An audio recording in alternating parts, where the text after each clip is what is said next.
maglilinis tayo ng bed ni Grandma.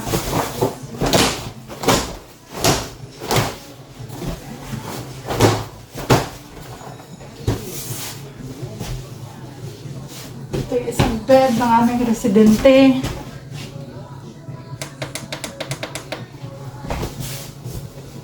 Nandun na sila sa dining. Kumakain na. Pagkatas na lang kumain. Doon ng TV.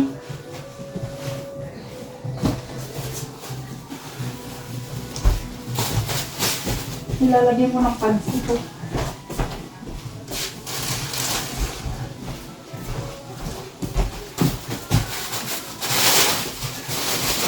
Para hindi mabasa yung kanilang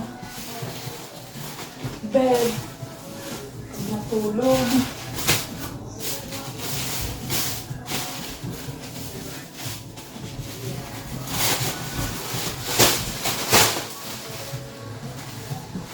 Yun lang.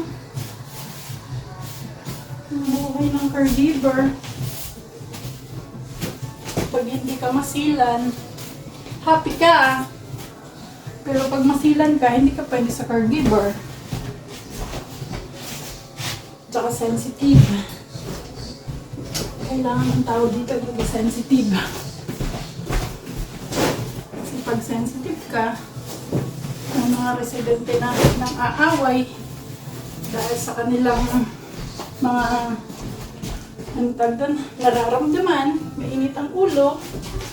So kailangan mo silang i-treat like as a baby. Ang may-ari ng bed na to ay yung 100 years old na babae. Meron siyang dementia. Si Grandma. Ang tawag po sa kanya ay Grandma. Tapos,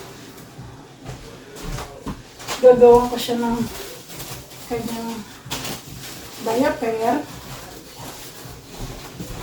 para pag inihi siya mamaya, meron ako agad ilalagay sa kanya. May nakahanda na para sa kanya. Yan lang. Trabaho dito. Pagkatapos nito, punta naman ako sa kabilang room. Kasi ano to, 5. Pero magiging 6 na sila. Mayroon lang pumunta dito na rin siya fill in sa another room.